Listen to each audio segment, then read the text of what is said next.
सर्दी का बढ़िया मौसम चल रहा था। निशा आराम से अपने कमरे में रजाई ताने सो रही थी। तभी उसकी माँ सविता उसे आवाज देती है।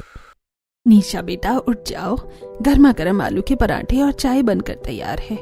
सविता उसके लिए गर्मा गर्म आलू के पराठे और चाय लेकर खड़ी है। वाह, सर्दियों में गर्मा गर्म अदरक वाली चाय और आलू के पराठे अगर मिल जाए ना तो सच में सुबह सुबह ही दिन बच जाता है।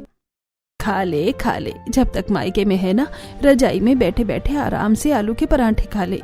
ससुराल जाएगी ना तो फिर तुझे अपने ससुराल वालों को खिलाने पड़ेंगे आलू के पराठे बनाकर। कोई बात नहीं, उनको भी खिला देंगे। फिलहाल तो मैं खाकर अपना पेट भर लूं। निशा आलू के पराठे खाती है और साथ साथ अपना फोन चलाती है। थोड़े दिन बाद निशा अपनी दोस्त सोनल के साथ शॉपिंग करने के लिए जाती है और शॉपिंग करते हुए दोनों सहेलियों को भूख लग जाती है। बाहर ठंडी ठंडी हवा चल रही थी। यार बड़ी तेज भूख लगी हुई है। भूख तो मुझे भी बहुत लग रही है। चल सर्दी में गर्मा गर्म मोमोज खाते हैं। मोमोज कौन खाता है? मोमोज खाने से तो नुकसान होता है। वो देख, पराठे वाला ठेला लगा हुआ है। गर्मा गर्म आलू के पराठे खाते हैं दोनों। ये बात है, चल तो फिर पराठे खा लेते हैं। वैसे भी आलू के पराठे तो सबके फेवरेट होते हैं। निशा और सोनल दोनों ठेले पर जाती हैं और गर्मा गर्म आलू के पराठे खाने लगती हैं। सर्दी के मौसम में निशा को आलू के पराठे खाना बहुत ज्यादा पसंद था।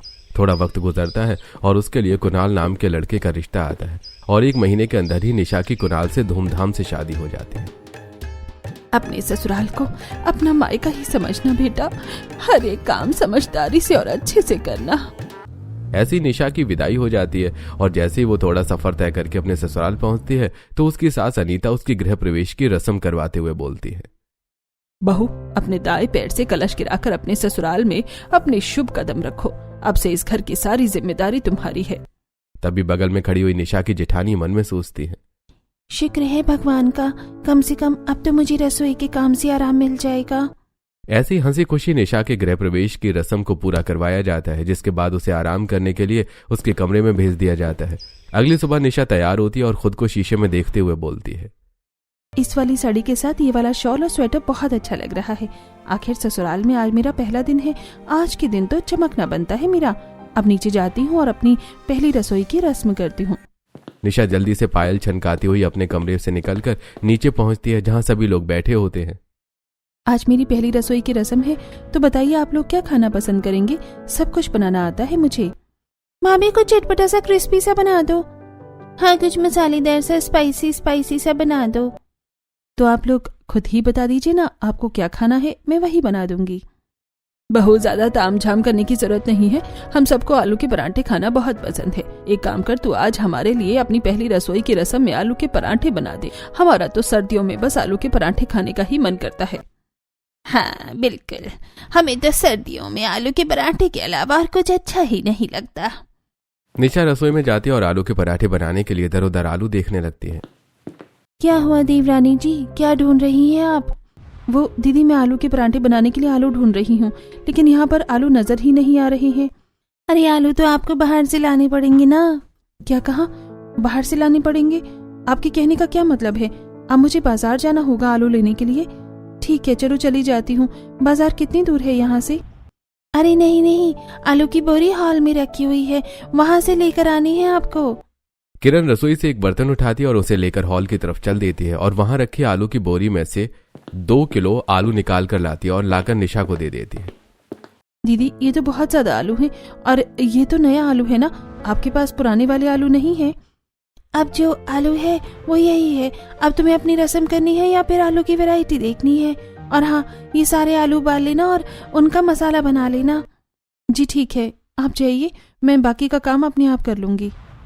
किरण वहां से चली जाती है और निशा एक बड़े बर्तन में टंकी का ठंडा पानी भरती है और उसमें आलू डालकर उन्हें मसलना शुरू करती है।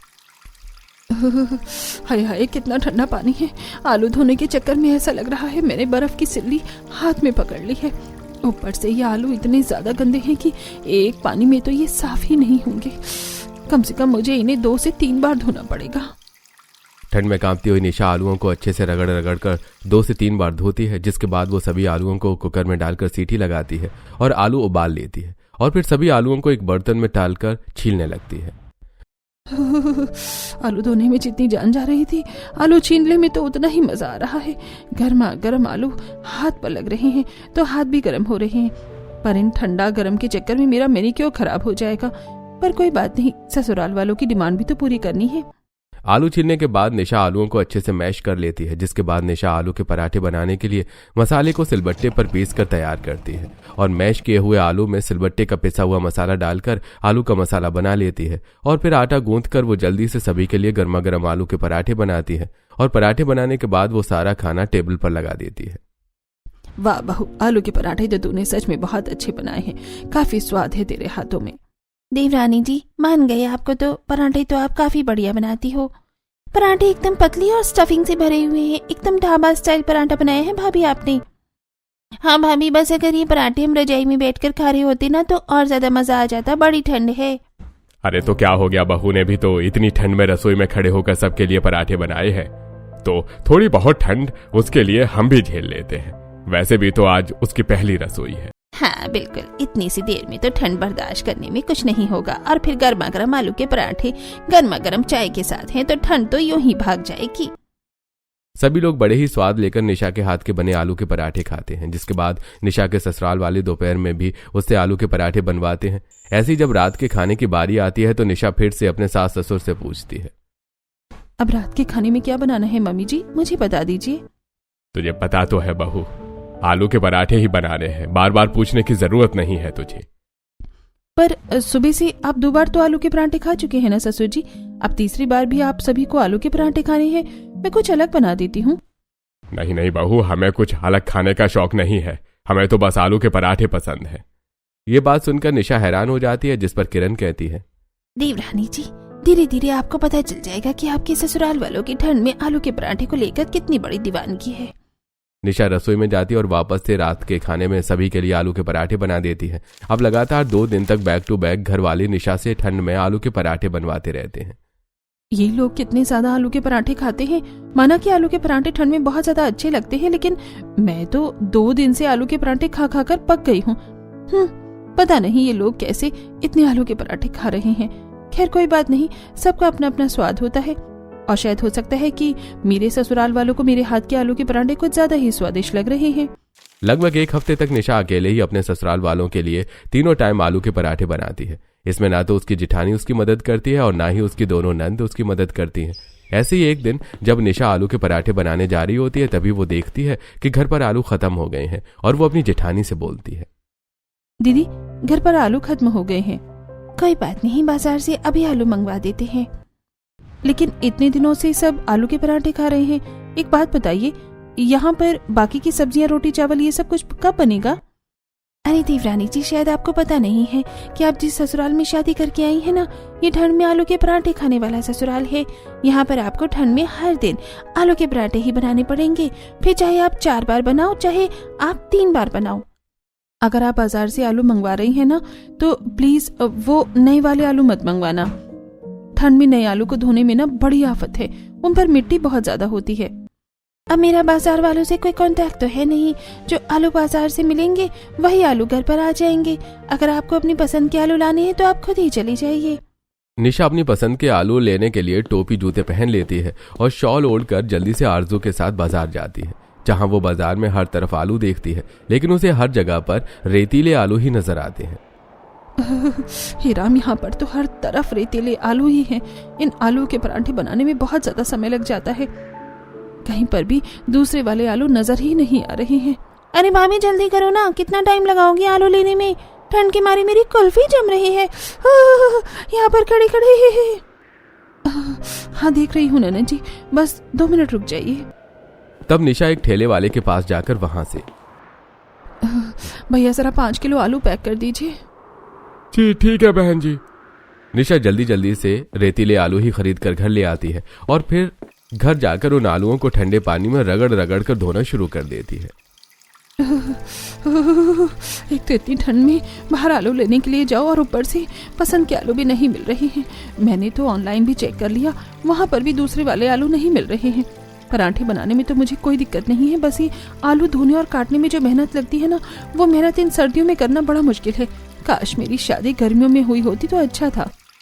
ऐसे ही निशा ठंडे पानी में कांपती कांपती ढेर सारे रेतीले आलू धो लेती है और फिर निशा खुद से बोलती है, जिस हिसाब से मेरे ससुराल वाले ठंड में आलू के पराठे खाते हैं ना, इस हिसाब से तो मैं हर दिन बाजार जाकर इतनी ठंड में आलू नहीं ला सकती।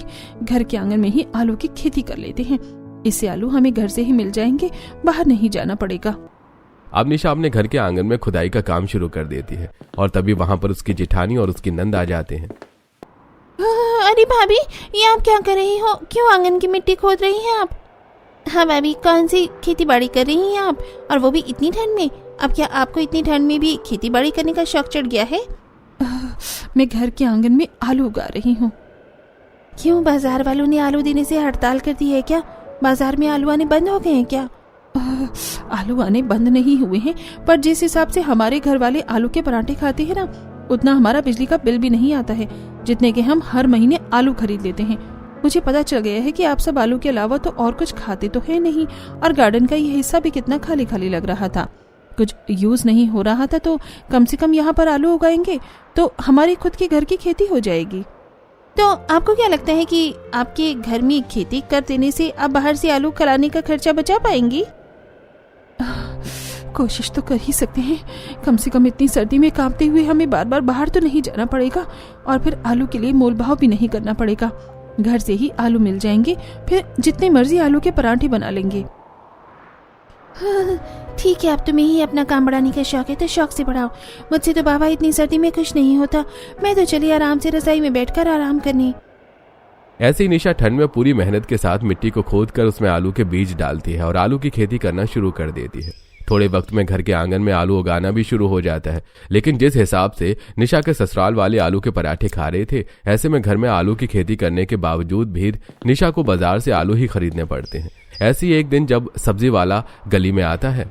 आलू ले लो, गाजर ले लो, मटर ले लो, बढ़िया ताज़ी सब्जी ले लो। आ जाओ बहन जी, भाभी जी, आंटी जी, दीदी जी, आ जाओ, सब्जी ले लो, सब्जी, ताज़ा ताज़ा सब्जी ले लो। सब्जी वाले की आवाज़ सुनकर गली की औरतें और निशा बाहर निकलती हैं। भैया, किसी को कुछ भी दो, उससे पहले ये दोनों आलू की बोरी मुझे दे दो। क्यों निशा, सारे आलू तो ही खा जाएगी क्या? अरे हम लोग आलू नहीं खाएंगे क्या? अरे नाराज मत होइए आप सब, मुझे पता है ये भाभी जी सबसे ज्यादा आलू खरीद लेती हैं, इसीलिए मैं आज 3 बोरी आलू लाया हूँ, 2 उनके लिए और 1 आप सबके लिए। अरे इतने आलू का तो करती क्या है निशा? बाजार से भी आलू ले आती है, सब्जी वाले से भी आलू ले लेती है, घर में भी तूने आलू लगा रखे हैं, इतने सारे आलू का कौन सा नशा करते हो? मैं एक राज बताऊं आंटी जी, मैं ना आलू के कपड़े पहनती हूँ, आलू की माला पहनती हूँ, आलू के जूते पहनती हूँ, इसलिए मैं इतने सारे आलू लेती हूँ। अरे आंटी, सीधी सी बात है, घर में सबको आलू के पराठे खाना बहुत पसंद है, इसलिए मैं इतने सारे आलू खरीदती हूँ। और भला दुनिया में इससे अलग कौन सा नशा होता है आलू का? पता नहीं, तुम्हारे यहाँ तो अलग ही सिस्टम है। इतने आलू तो हम पूरे साल में भी खत्म नहीं कर पाते। हम तो तुम्हें इसके अलावा कोई और सब्जी लेते हुए देखते भी नहीं है। अरे कभी आलू के अलावा कुछ और भी खा लिया करो। अब क्या कर सकते हैं आंटी जी, मेरे ससुराल वालों को ठंड में आलू के पराठे खाना ही इतना पसंद है। हाँ, लेकिन कभी कभी मेथी, पालक, इसके भी पराठे खा लेते हैं सर्दी में। बस सुबह ही सबको आलू के पराठे खाने का ज्यादा चस्का है, रात को तो वरना साग सब्जी चल जाती है। निशा आलू खरीद लेती है और फिर वहां से अपने घर के अंदर चली जाती है। रात को उसने खाने में सभी के लिए पालक की सब्जी और चपाती बनाई थी। आज तो पालक और सरसों के साग मक्के की रोटी के साथ खाकर मजा ही आ गया। बढ़ती ठंड के साथ निशा के ससुराल वालों का आलू के पराठे खाना भी बढ़ता चला जाता है, और क्योंकि महेश को शुगर थी और अनीता को हाई ब्लड प्रेशर की दिक्कत है, इसीलिए उन दोनों को ही आलू के पराठे खाने से तबीयत खराब होने लगती है। अरे कुणाल बेटा, जरा मेरी शुगर नापने वाली मशीन तो लेकर आ जा। आज सुबह से पैरों में बड़ा दर्द हो रहा है और बार बार बाथरूम में जा रहा हूँ, लगता है मेरा शुगर बढ़ गई है। जी पापा, अभी लेकर आता हूँ। कुणाल अंदर से शुगर को मेजर करने की मशीन लेकर आता है। पापा, मैं अभी आपकी शुगर चेक कर देता हूँ, लाइए। कुणाल जल्दी से शुगर टेस्ट करने की मशीन से अपने पापा की शुगर टेस्ट करता है और शुगर 300 आती है। पापा, आपकी शुगर तो बहुत ज्यादा बढ़ी हुई है, जरा खाने पीने पर कंट्रोल कीजिए। अब पापा जी को शुगर है और वो सारा दिन आलू के पराठे खाते हैं, तो शुगर तो बढ़ेगी ही ना पापा जी। मेरी बात मानिए, अब आप थोड़े दिन हल्का खाना खाइए, जैसे खिचड़ी, दलिया, वेजिटेबल्स, ये सब खाइए।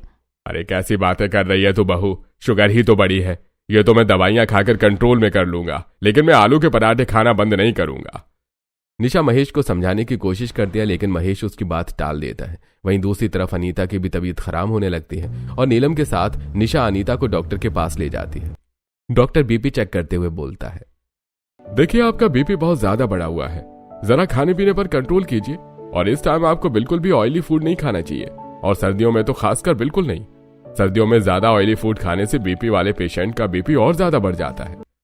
हाय, अरे खाती ही क्या हूँ मैं डॉक्टर साहब, बस घर का खाना ही खाती हूँ। बाहर का तो मैंने आज तक कभी कुछ भी नहीं खाया है। मेरे जितना कंट्रोल भी भला खाने पर कोई कर सकता है क्या, वरना दुनिया तो बाहर के मोमोज, पिज्जा, पता नहीं क्या क्या जंक फूड खाती रहती है। डॉक्टर साहब, माँ जी बिल्कुल सही कह रही हैं, वो घर का खाना ही खाती हैं। मुझे लगता है उन्हें किसी चीज की टेंशन हो रही है, शायद इसीलिए बीपी बढ़ गया है। टेंशन है या फिर खाना पीना, दोनों ही चीजों का पूरा ध्यान रखिए। ज्यादा बीपी बढ़ना भी अच्छी बात नहीं है, और कुछ दिन आप तले भुनी चीजों का परहेज रखिए, आपके लिए ज्यादा अच्छा होगा। डॉक्टर से दवाई लेने के बाद सभी लोग घर आ जाते हैं और निशा वापस से ठंडे पानी में आलू धोने के काम में लग जाती है। क्या करूँ मैं, मुझे माँ जी और ससुर जी की सेहत की भी चिंता है, और मुझे उनकी डिमांड को भी पूरा करना है, और उन्हें आलू के पराठे भी खाने हैं। अब मुझे कुछ ऐसा करना होगा जिससे वो आलू के पराठे भी खा ले और उनकी सेहत पर कोई नुकसान भी ना हो, पर क्या करूँ मैं समझ में नहीं आ रहा। ऐसी ठंड में कांपते कांपते निशा आलू धोते हुए अपने दिमाग के घोड़े दौड़ाती है। थोड़ी देर बाद जब वो आलू के पराठे बनाती है और साथ में चाय बनाती है, तो वो 1 कप चाय बिल्कुल फीकी निकाल देती है, जिसमें बिल्कुल थोड़ी सी चीनी थी, और साथ ही कुछ पराठे बिना घी के सेकती है, जिसके बाद वो सभी को गर्मा गर्म आलू के पराठे सर्व करती है। माँ जी, मैंने आपके लिए और ससुर जी के लिए बिना घी के आलू के पराठे बनाए हैं। अरे ये तो क्या बोल रही है बहू, घी के बिना भी भला आलू का पराठा कभी बनता है? नहीं तो क्या बहू, अगर तुझे पराठा नहीं खिलाना आलू का तो ऐसे ही मना कर दे। कम से कम ऐसा जुल्म तो मत कर हमारे ऊपर। तू तो हमें बच्चों की तरह झूठी गोली देकर बहला रही है, जैसे बच्चे को दवाई देकर हम कहते हैं कि ये तो टॉफी है, लेकिन अब हम बच्चे नहीं हैं, हमें सब पता है।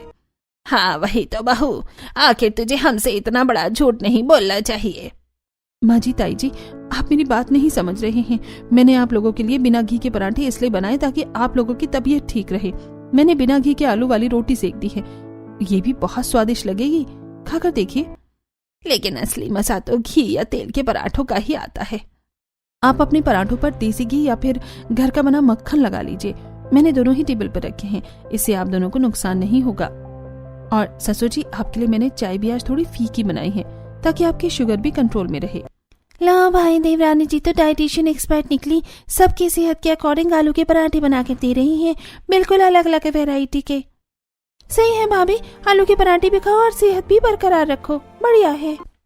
थोड़ा वक्त गुजरता है, लेकिन निशा के ससुराल वालों का अभी भी ठंड में आलू के पराठे खाना ऐसे ही चलता रहता है। जहां पहले सभी लोग डाइनिंग टेबल पर बैठकर आलू के पराठे खाया करते थे, अब वो सभी लोग ठंड ज्यादा होने की वजह से अपने अपने कमरे में बैठे हुए रजाई में ही निशा से आलू के पराठे और साथ में चाय मंगवा लिया करते थे। ऐसे निशा हाथों में पराठे लेते हुए सबके कमरे में जा रही थी।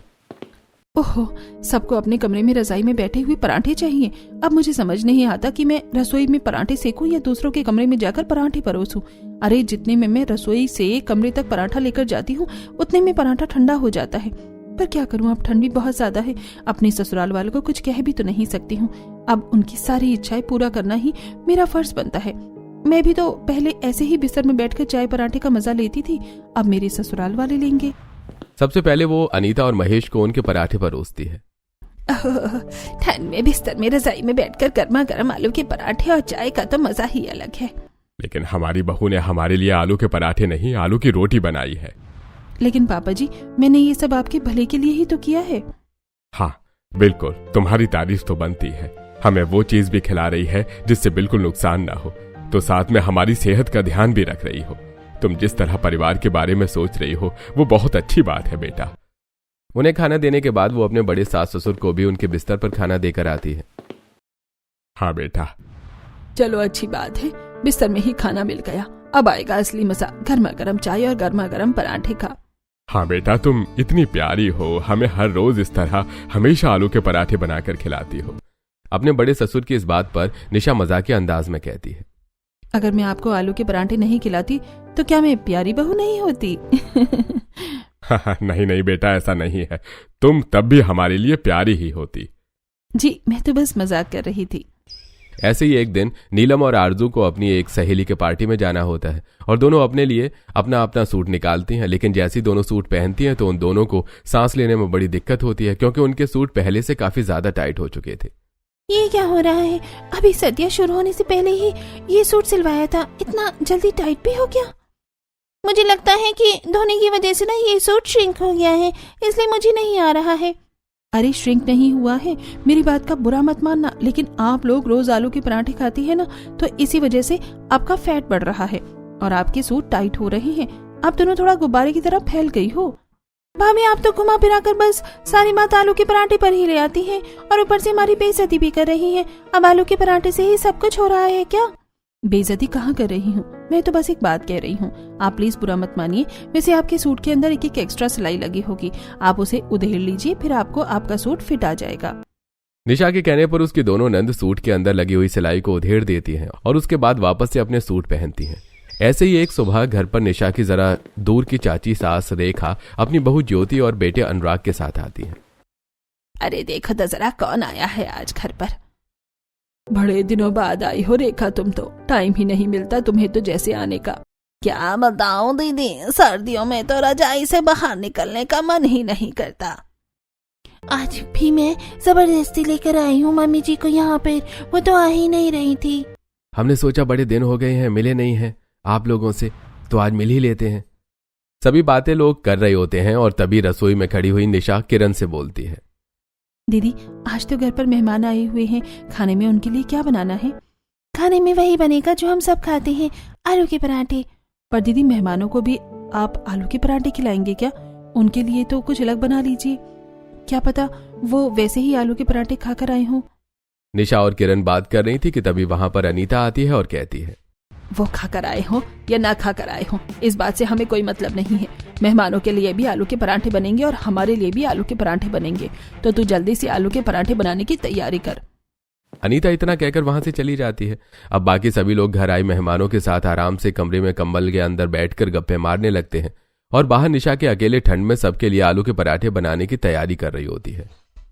थोड़ी देर हो जाती है और आलू के पराठे बनकर तैयार हो जाते हैं और सारा खाना टेबल पर लगा दिया जाता है और खाना देखते ही मेहमान मुंह बनाते हुए बोलते हैं, अरे कभी तो कुछ अलग बना लिया करो अनीता दीदी, आज भी आपके घर पर आलू के पराठे ही बने हुए हैं।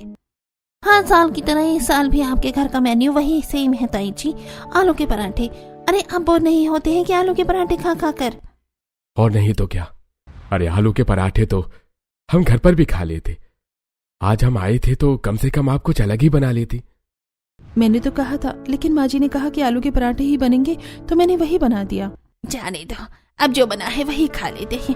वैसे भी ठंड में मेहनत करके कौन दोबारा खाना बनाएगा, वैसे भी सर्दी में आलू के पराठे तो अच्छे लगते ही हैं। अब जैसे तैसे रेखा अपने परिवार वालों के साथ मुंह बनाते हुए निशा के हाथ के बने हुए आलू के पराठे खा लेती है। उसे पराठे स्वाद तो लगते हैं, लेकिन गुस्से की वजह से वो निशा के हाथ के बने हुए आलू के पराठों की जरा भी तारीफ नहीं करती और थोड़ी देर बाद वो अपने घर चले जाते हैं। ऐसे ही एक दिन जब निशा धूप में आराम से बैठी होती है तब मेरे ससुराल वाले तो आलू के पराठे खा खा कर बोर नहीं हो रहे हैं, लेकिन अब मेरा मन तो भर गया है। इतने ज्यादा आलू के पराठे मैं तो नहीं खा सकती हूँ, मैं क्या करूँ? अगर घर में मैंने कुछ और बनाया तो सब कहेंगे कि बहू हमारे खिलाफ जा रही है। एक काम करती हूँ, मैं कुणाल जी से इस बारे में बात करती हूँ, क्या पता वही मेरी मदद कर दी। शाम को जैसे ही कुणाल घर आता है तो निशा उदास सी शक्ल लेकर कुणाल के पास जाती है। क्या बात है, परेशान क्यों हो? सब कुछ ठीक ठाक तो है ना? सर्दी की वजह से कहीं तुम्हारी तबीयत तो खराब नहीं है? अगर तबीयत खराब है तो चलो अभी डॉक्टर के पास चलते हैं। तबीयत खराब नहीं है मेरी, मैं बिल्कुल ठीक हूँ। मैं ये कहना चाहती थी कि मैं अब और आलू के पराठे नहीं खा सकती हूँ। मुझे अपने ससुराल वालों के लिए आलू के पराठे बनाने में कोई दिक्कत नहीं है, चाहे वो रजाई में बैठकर खाएं, चाहे वो धूप में बैठकर खाएं, चाहे कैसे भी खाएं, पर मैं और आलू के पराठे नहीं खा सकती हूँ। अच्छा ठीक है, मैं तुम्हारी बात समझ रहा हूँ, तो तुम क्या खाना चाहती हो वो बताओ, मैं तुम्हें वही खिला दूंगा। मेरा बिरयानी खाने का बहुत ज्यादा मन कर रहा है। अगर आप बुरा ना माने तो क्या आप मेरे लिए बाहर से मंगवा सकते हैं? पर घर में किसी को भी पता ना चले, बस इस बात का आप ख्याल रखना। अरे क्यों, अगर घर वालों को पता चल गया तो फिर क्या हो जाएगा? अगर किसी को पता चलता है तो चलने दो, क्या बात है, हम कोई चोरी थोड़े कर रहे हैं। चोरी तो करनी ही होगी कुणाल जी, चोरी से ही सब खाना होगा। अगर किसी को पता चल गया तो फिर कहीं सबको ऐसा ना लगे कि मैं अकेली अपनी जीभ के स्वाद पूरे कर रही हूँ और मैं घर में नई बहू हूँ, तो ऐसे अच्छा नहीं लगता। अभी से अपनी मनमानी करना। सबको आलू के पराठे खाना पसंद है तो उन्हें खाने दीजिए। मैं नहीं चाहती कि मेरी वजह से कोई भी अपने खाने को छोड़कर मेरी पसंद का खाना खाए। कुणाल निशा की कही बातों को अच्छे से समझता है और वो जल्दी से चुपके से निशा के लिए वेज बिरयानी का ऑर्डर कर देता है। थोड़ी देर बाद डिलीवरी वाले का फोन आता है तो कुणाल फोन उठाता है। हेलो, आप कहां पर हैं? सर मैं आपकी गली के कोने पर खड़ा हुआ हूं। यहाँ आप आ जाइए या मुझे बता दीजिए, आपके घर के सामने आ जाता हूँ। नहीं, आप वही रहिए, मैं जरा आ रहा हूँ आपके पार्सल लेने के लिए। इतना कहकर कुणाल कॉल कट कर देता है। तब निशा पूछती है, क्या हुआ, डिलीवरी वाला आ गया क्या?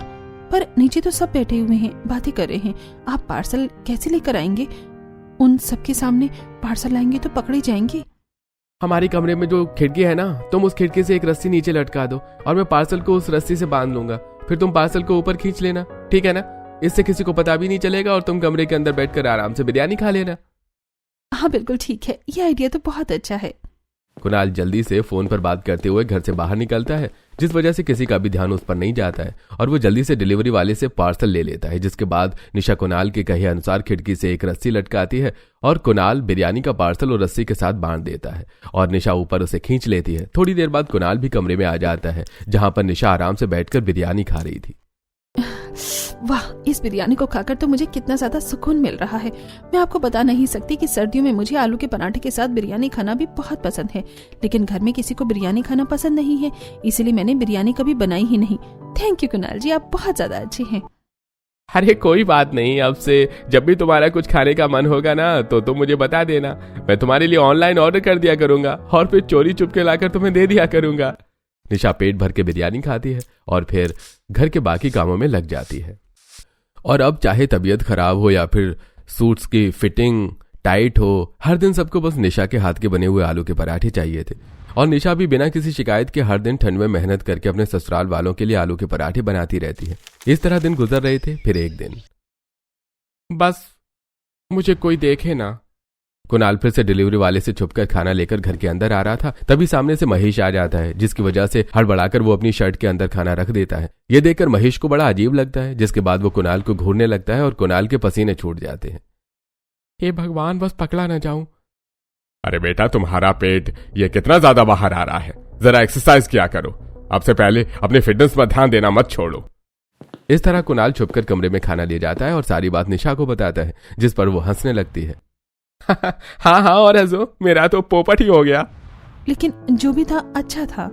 वहीं दूसरी तरफ घर के बाकी सदस्य आलू के पराठे खा रहे थे, लेकिन अब ससुराल वालों की भी तबीयत ज्यादा खराब हो रही थी। पता नहीं क्या दिक्कत है, आजकल इतना ज्यादा पेट में दर्द रहने लगा है। मेरे भी पेट की वाट लगी हुई है, बहुत दर्द रहता है, बहुत एसिडिटी होने लगी है। वहीं दूसरी तरफ आरजू भी नीलम को पकड़कर घर लेकर आ रही थी, उसकी भी तबीयत खराब थी। अरे नीलम बेटा, तुम्हें क्या हुआ? पेट में बहुत दर्द हो रहा था, दवाई से आराम नहीं हुआ तो डॉक्टर से इंजेक्शन लगवाया है। क्या कहा? तुम्हें भी इंजेक्शन लगा? तुम्हारे भी पेट में दर्द था, लेकिन हम सबके साथ ऐसा क्यों हो रहा है? हमने डॉक्टर को अपना रोज का खाना पीना बताया तो उन्होंने हमें सख्त मना किया है कि हमें रोज ऐसे आलू का पराठा नहीं खाना चाहिए, क्योंकि हम डेली हैवी खाना खाते हैं, जिसकी वजह से पेट खराब हो रहा है। डॉक्टर ने हमें खास तौर पर वार्निंग देते हुए कहा है कि हमें बाकी सब्जियां भी खानी चाहिए। ऐसे ही शाम को जब कुणाल निशा के लिए खाना लेकर जा रहा था, तब अनीता उसे देख लेती है और पीछा करते हुए देखती है कि निशा आराम से कमरे में बैठकर बाहर का खाना खा रही थी। तब अंदर जाकर, अरे बहू, तो बाहर से हर रोज खाना मंगवा कर क्यों खाती है? मैं तो बहुत दिन से देख रही हूँ। इस तरह निशा का भांडा भी फूट जाता है और वो सारी बात अनीता को बताती है। ओहो, लगता है हमारे आलू के पराठे ने तुम्हें कुछ ज्यादा ही परेशान कर दिया। लेकिन बेटा, इसमें तुम्हें हमसे कुछ छुपाने की जरूरत नहीं थी। अगर तुम्हें किसी चीज से परेशानी है तो तुम हमें बता सकती हो। तुम भी इस घर का ही हिस्सा हो। तुम्हारा जो खाने का मन करता है तुम खुलकर यहाँ बना सकती हो और खा सकती हो। इस बात पर निशा खुश होती है। Thank you so much mummy ji. इस तरह जब कुछ दिन तक सभी का पेट खराब रहता है, तब सभी इस बात को मानते हैं और आलू का पराठा खाना कम करते हैं। अब निशा का भी जो खाने का मन करता है वो अपने लिए बनाती है और अपने ससुराल वालों को कभी कभी वो बनाकर खिलाती। रोज आलू का पराठा खाने वाले ससुराल में अब कभी कभी आलू का पराठा बनता और साथ में बाकी चीजें भी बननी शुरू हो गई थी।